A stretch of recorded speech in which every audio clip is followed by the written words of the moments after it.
Tetaplah semangat belajar, tetaplah semangat menghafal Al-Quran. Percayalah akan ada buah manis setelah kalian berusaha, setelah kalian berpeluh dari masa-masa kalian saat ini. Bismillahirrahmanirrahim. Assalamualaikum warahmatullahi wabarakatuh. Perkenalkan, nama saya Wahyu Budi Utama.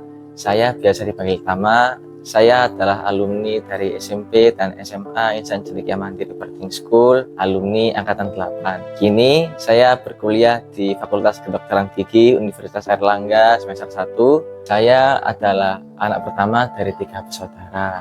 Pada saat sebelum ayah saya meninggal, ayah saya itu bekerja sebagai teknisi kapal dan juga ibu saya ibu rumah tangga. Ayah saya meninggal saya yang di usia ke-8 tahun pada saat saya kelas 3 dan juga adik-adik saya masih kecil. Setelah ayah saya meninggal, ibu saya harus menghidupi saya dan adik-adik saya dengan bekerja, melamar kerja hingga berkali-kali. Pada saat itulah saya akhirnya memutuskan untuk berniat untuk belajar sungguh-sungguh hingga nantinya saya bisa menggapai SMP yang terbaik. Pada saat saya kelas 6 di semester 1, saya kebingungan untuk mencari SMP yang terbaik karena biaya, terbatas biaya, hingga akhirnya ibu saya mencarikan informasi dan didapatlah tetangga saya yang kebetulan juga guru SD saya memberikan informasi ada sekolah yang berbasis boarding school ataupun pondok di Insan Cendekia Mandiri. Pada awalnya saya bingung, saya awalnya full day, kenapa harus boarding school? Namun hal ini dikuatkan oleh ibu saya bahwasanya anak boarding school pasti bisa dan sukses. Akhirnya saya mencoba untuk mendaftar dan tes di sana dan akhirnya saya keterima dan saya masuk di kelas 7. Masuk di kelas 7, ibu saya pun juga bekerja sehingga saya jauh dari ibu saya, dan meskipun saya jauh dari ibu saya berusaha semaksimal mungkin untuk belajar dan juga berkenal dengan teman-teman saya yang dari latar belakang yang berbeda-beda. Memang saya dulu awalnya sebelum masuk ke ICM itu underestimate terhadap pondok-pondok karena lingkungannya mungkin nakal maupun lingkungannya kumuh. Namun ketika saya masuk ke ICM, saya mendapati wah, ceramahnya bagus, terus kemudian bersih dan juga masjidnya yang luas, dan juga karena fasilitas itu, selain dari fasilitas itu juga saya mendapatkan guru-guru yang baik, terus sistem belajar yang mumpuni dan juga tidak berfokus pada pembelajaran juga, namun juga fokus pada karakter akhlak saya. Dan juga mungkin hal yang membuat berbeda itu adalah fasilitas higienis maupun kebersihan lainnya. Dan karena salah satunya adalah luas, dan juga karena mungkin fasilitas pendidikan maupun kurikulum yang sama dengan sekolah-sekolah lain, namun juga adanya beasiswa itu membuat saya terkejut bahwa mungkin hanya segelintir dari sekolah yang hampir sama dengan ICM. Hal yang mungkin membuat saya tetap melanjutkan sekolah saya di ICM pada saat SMA karena lingkungannya mungkin sudah sesuai dengan kondisi saya dulu, dan juga mungkin guru-gurunya yang baik sehingga saya untuk beradaptasi saya bisa mudah, dan juga karena lingkungan belajar yang mendukung. Saya berusaha dan menemukan minat dan bakat saya di kepenulisan yang akhirnya mengantarkan saya hingga peringkat 3 di juara esai nasional. Masuk ke SMA di kelas 10, berkat bekal saya dari SMP dulu, saya mencoba untuk mengikuti lomba di Universitas Udayana Nasional dan akhirnya saya menang pada juara 3 lomba karya tulis ilmiah. Tidak hanya itu juga, berselang waktu beberapa bulan kakak tingkat saya mengikut sertakan saya lomba juga di UIN Sunan Gunung Jati dan akhirnya menang di dalam medali emas. Hingga akhirnya di kelas 11 saya mencoba mengikuti organisasi di OSIS bagian sekretaris, dan juga di kelas 12 pun saya mencoba melalui jalur undangan dan akhirnya saya keterima di Fakultas Kedokteran Gigi Universitas Airlangga. Berkat bantuan dari SMP, guru-guru maupun Yayasan Yatim Mandiri, saya bisa berkuliah di sini, dan juga berkat bantuan dari donatur juga, saya bisa melanjutkan perjuangan di sini juga.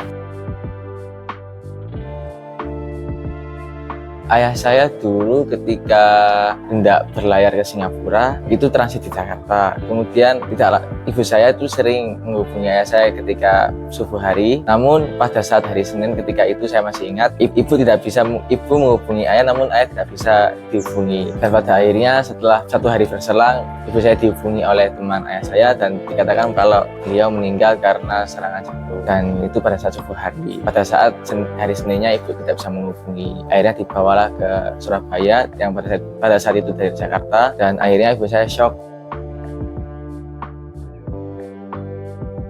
beberapa bulan berselang, ibu saya mencari kerja dan akhirnya diterima. Ibu saya seringkali keluar kerjaan karena demi anaknya yang memerlukan bantuan ataupun kebutuhan. Seperti ketika saya sakit dulu, pernah saya kena tipes, akhirnya ibu saya lebih merelakan pekerjaannya dibandingkan anaknya. Dan setelah lama berselang, ibu saya bekerja sebagai staf keuangan, sebagai staf administrasi, bagian membuat laporan keuangan. Ketika saya kelas 10, ketika saya berusaha menaikkan nilai saya dan juga mengusahakan belajar saya, ibu saya dikeluarkan karena alasan perusahaan, yang pada akhirnya ibu saya pun kebingungan untuk mencari pekerjaan karena juga umurnya sudah tua. Akhirnya ibu saya mencoba jualan di alun-alun hingga saat ini. Ibu saya berjualan sejak pagi, bahkan ketika pada saat alun-alun itu ramai, pada saat hari Sabtu atau hari Minggu, ibu saya pun berjualan di sore hari.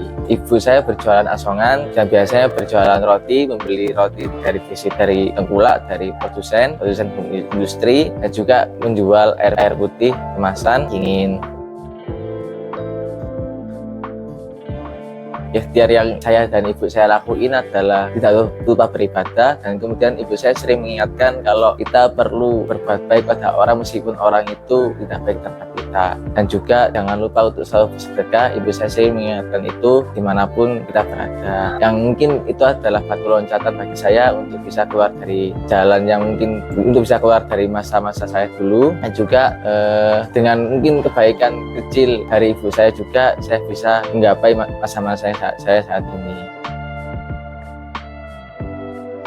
Kalau untuk momen sih sebenarnya banyak sih, Mas. Namun momen yang mungkin jadi titik balik saya dulu itu adalah momen ketika ayah saya dulu pulang dari pelayaran, terus saya dibawa liburan pulang kampung gitu. Terus ayah saya pernah berpesan kalau cita-cita itu tidak boleh pupus, terus kemudian cita-cita itu harus diperjuangkan. Ya mungkin pada saat itu bahasanya nggak seperti itu, namun seperti menyemangati gitu. Kalau cita-citamu itu dokter, berarti kamu harus seperti dokter gitu. Dan itu pun ibu saya mengingatkan lagi, meskipun ayah saya telah tiada setiap harinya, kalau karakter yang ditanam dalam diri saya itu harus seperti orang-orang dokter pada umumnya. Itu yang mungkin membuat momen saya jadi titik balik momen saya untuk bisa berjuang hingga saat ini. Momen yang mungkin membuat saya rindu dengan ibu itu adalah ketika saya pertama kali masuk ke SMP Insan Cendekia Mandiri. Pada saat itu, meskipun pada sebelumnya saya jarang dikunjungi oleh ibu, namun setidaknya saya pada malamnya bertemu dengan ibu. Namun ketika saya awal bulan pertama, saya sering nangis gitu ketika saya di pondok. Dan pada akhirnya ketika saya penjengukan bulan September, kalau saya masih ingat, itu saya diingatkan oleh ibu bahwa tidak apa-apa kalau misalkan kita berpisah dulu selama beberapa bulan, asalkan nanti saya sendiri bisa juga bisa melatih nanti kalau misalkan saya sudah di Insan Cendekia Mandiri lagi.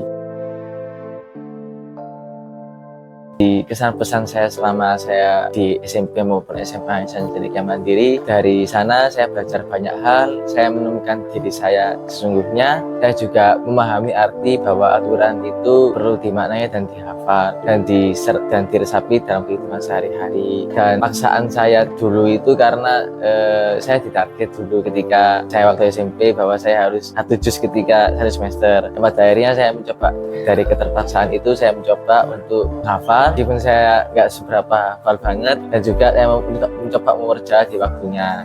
Yang alhamdulillah juga saya sendiri mendapat hafalan 18 juz dengan mungkin sebanyak 5 juz. Pesan saya selama saya bersekolah, saya mendapatkan selain dari hafalan juga saya mendapatkan ilmu yang bermanfaat, terus juga karakter yang ternyata pun juga diperlukan ketika saya kuliah, seperti akhlak yang baik, terus fokus, terus selalu belajar dari banyak pengalaman, dan juga belajar dan juga selalu humble dengan orang-orang lain. Sebenarnya saya menghafal Al-Quran sejak kelas 3, sejak ayah saya meninggal. Ketika itu saya mencoba untuk menghafal Al-Quran dan menuntaskan bacaan saya, dan ketika saya masuk ke SMP, pada saat itu saya sudah menghafal sebanyak 3 juz, dan pada saat itu memang saya dipaksa untuk menghafal hingga 1 semester tadi, dan akhirnya di kelas 9 pun kalau saya tidak salah ingat banyak 10 juz saya.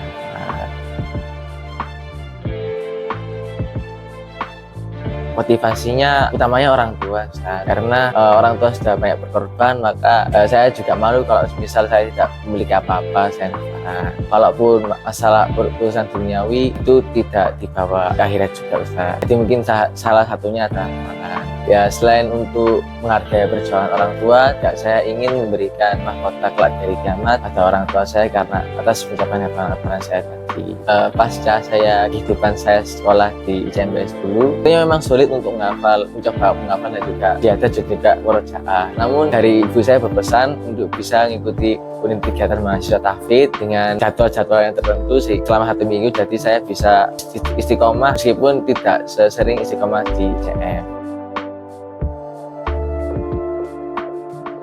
Untuk adik-adik di luar sana, percayalah ada 2 kemungkinan yang kalian bisa kendalikan maupun yang tidak bisa kendalikan. Kendalikanlah hal yang mungkin bisa kalian lakukan seperti belajar maupun menghafal Al-Quran. Kalaupun ada hal yang tidak bisa kalian kendalikan, ya biarkan saja. Seperti takdir yang telah kalian dapat, itu sudah menjadi takdir. Kalian hanya perlu fokus dan juga tidak perlu iri terhadap orang-orang yang tidak seperti kalian. Tetaplah semangat belajar, tetaplah semangat menghafal Al-Quran. Percayalah akan ada buah manis setelah kalian berusaha, setelah kalian berpeluh dari masa-masa kalian saat. Ingat selalu, kalau misalkan saya rindu, akhirnya saya coba untuk mendoakan dan coba untuk menghafal, ya salah satunya karena ingin memberikan pertolongan kepada ayah saya di alam kubur, yang itu mungkin juga menjadi motivasi saya untuk tetap untuk bisa menghafalkan Al-Quran. Sulit memang sulit, namun ada hal mudah yang bisa kita lakukan dengan menghafal Al-Quran.